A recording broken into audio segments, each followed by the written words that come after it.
Gemma, I have a question for you. Is it like easier now that you're switched on than when you were Anita? You know, like is it harder to act as Anita? I wouldn't say it's any easier for me. At least this time around, it wasn't. I think Mia's movement. It's definitely she's more expressive and there is a bit more freedom with her movement, but she still has to abide by all the kind of basic rules of synth movement. So she's still never going to be kind of wasting loads of battery power doing extraneous movements. So it was still a challenge. Definitely for me, coming back this year, we went back into synth boot camp before we started filming, and I was really rusty. Like our choreographer on the first day just said, you clearly you've gone way back to worse than you were before we started series 1. Synth boot camp? Synth boot camp, yeah. Like sit really still for 10 minutes and not move? Flies landing on it. We do, right back to basics. He would teach us how to walk again, stand up, sit down, run, how to run as a synth.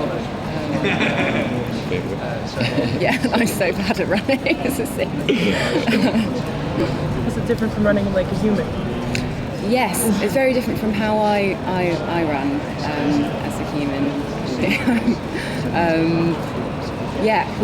We decided it was again a movement that was really efficient and fast, but without looking like it has a lot of effort. So that's definitely not how I run naturally. I'm more kind of Phoebe from Friends kind of. I was about to say that. I think I referenced before, like anyone thought I was a nerd, so I was like, What was your favorite moment in season 1, and what do you expect for your characters for season 2? I mean, my favourite moment in season 1, often I find with this series as I'm reading, because each thread, each storyline is so fascinating. I'm genuinely really want to know where everybody's going. That I'm really invested in that all. And I remember the moment when Karen pulls she pulls the bag out of her throat, and you realise that, oh God, she's a synth for the first time. I remember reading that going, brilliant, I did not see that coming, and no one, I don't think, did, and it's I loved that moment. I just thought it was brilliant,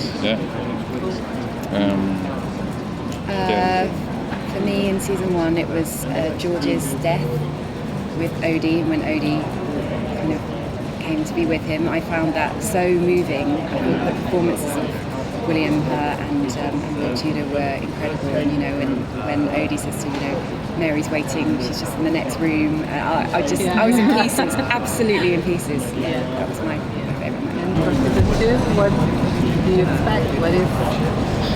What we may expect?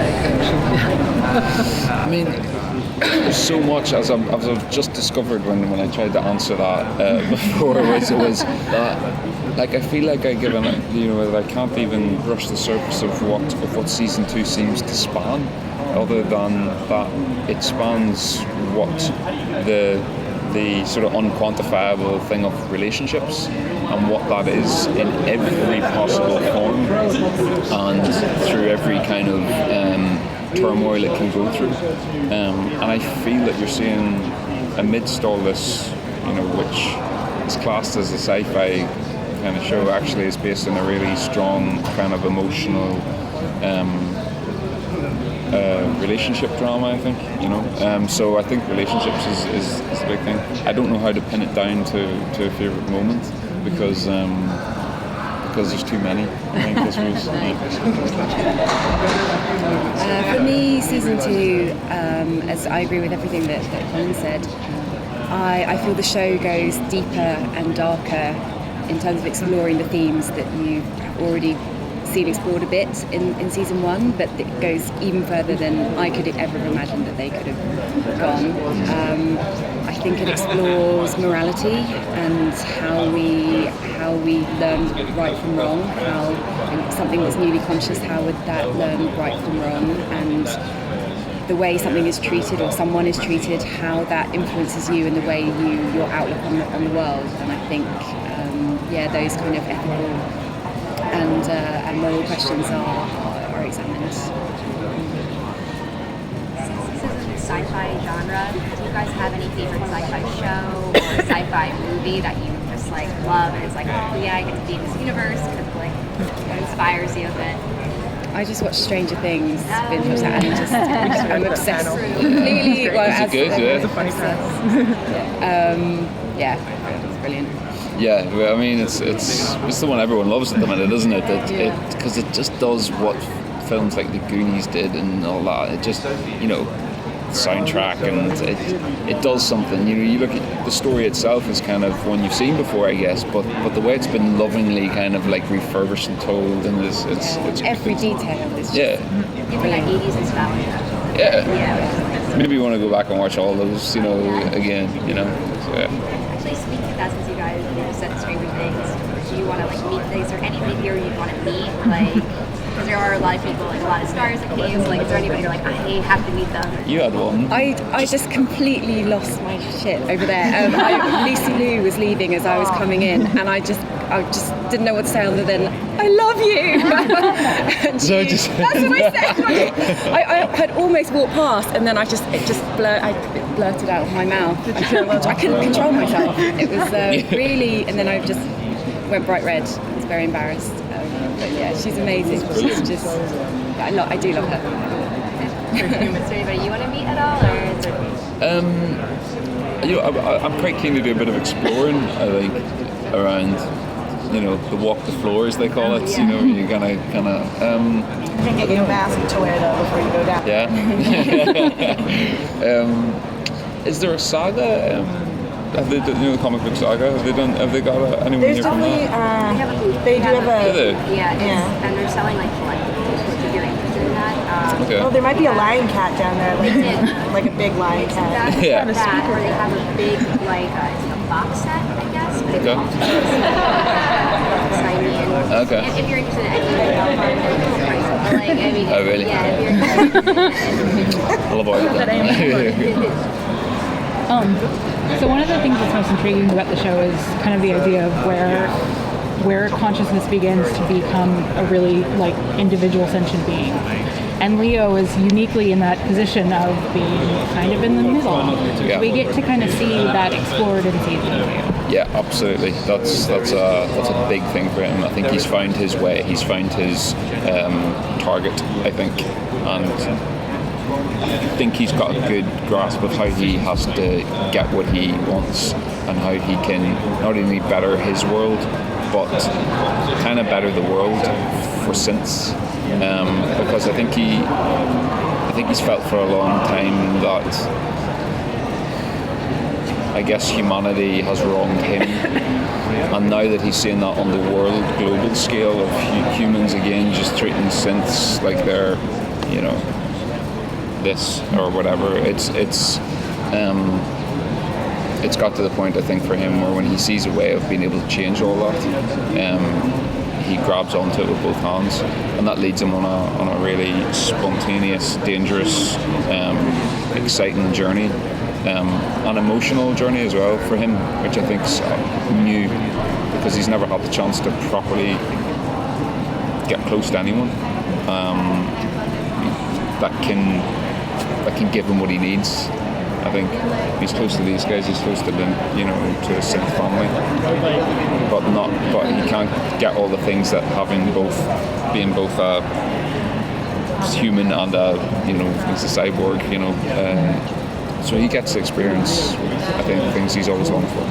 A big part of Leo is how he can digitalize his mind. Yeah. If you were given that shot, would you want to crystallize all your memories perfectly like that? No. I mean, it's one of the things. I don't know. I think there's a Black Mirror episode. Have you guys seen that? The one where the guy, it's the one that Toby Kebbell's in, where have you guys seen Black Mirror?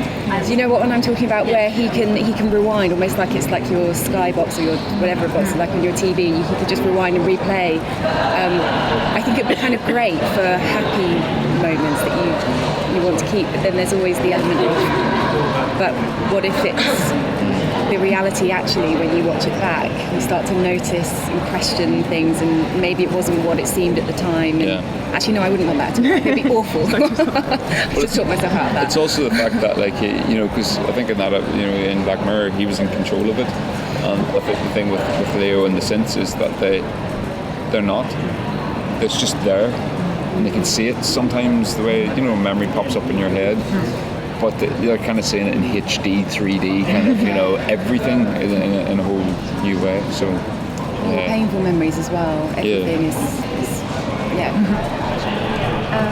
Well, I'm from Brazil, and this show is very successful there. And my question is, when you first signed the deal for the series, did you expect that it would be a success like in the whole world, like it is now, with fan followers and everything like that? You can never predict how anything. You can only kind of go with your own gut instinct. And when you read something and think, I love this, I hope people love it too. Yeah. That's always a starting point, I think. And if other people love it too, then you're like, it makes it worthwhile. But I was right. but No, I have no idea. You hope, you think something is exciting and interesting, and but you never know. You never know what people are going to respond to, whether they're going to want to watch it. So it was a lovely surprise that it seems to have found an audience. Yeah. You mentioned that the story's going a little bit more involved. Have either of you had a chance to work with any of the new actors yet? Marianne Moss or Yeah, we both do actually. My main character for me is played by Sonia Cassidy, and she plays this character called Esther, who is a manual labour factory worker, and when they come into contact and she's experiencing life for the first time, Leo is her kind of compass for the way forward, and so their relationship is really explored throughout the whole series. I worked a lot with Sam Palladio, who plays a new character called Ed, and Mia is working in Ed's failing business. He runs a cafe in a dilapidated seaside town, and she is actually hiding in plain sight in a way. She's using the persona of Anita so she's not revealing her true nature to him, but it means that she gets to know him in a way that other people don't get to know him, because he doesn't know that she's conscious. So when he closes the door for the last time, says goodbye to the last customer, and she sees the weight and the pressure that's on him, that he shows, because he doesn't realise that she is conscious. So yeah, there's a definite bond and a chemistry between them that develops. Side note, if you're interested, just because you went to Black Mirror, I wanted to tell you they're actually having a really big Black Mirror panel here. Tomorrow, or today? Is it today or tomorrow? Is it tomorrow? They're doing it's like a premiere. They're having season 3. So Netflix, if you guys wanted to go to that, it's apparently very big. Sneak in. It's good stuff. Yeah. There you go. Do you guys look at other performers who have done AI, like Ex Machina, or anybody else recently, where you say like, oh, that's a cool way of achieving that? Ex Machina was brilliant, wasn't it? It was so good, wasn't it? I loved the Black Mirror episode with Amy Atwell and Donald Gleeson as well. That was all the time. I would think that. Yeah. And now you're going to have a big movie coming out too.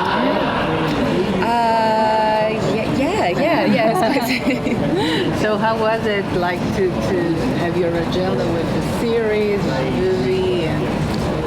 Well, the great thing is about humans is that we only film 8 episodes, so it takes about 5 months of the year, and it means that we do get to do other projects. So it's great to be able to do other things, and the occasional movie.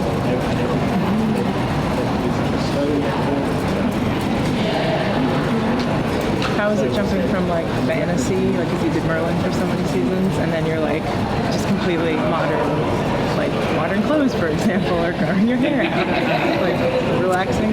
Well, I wore my own clothes in between shooting as well.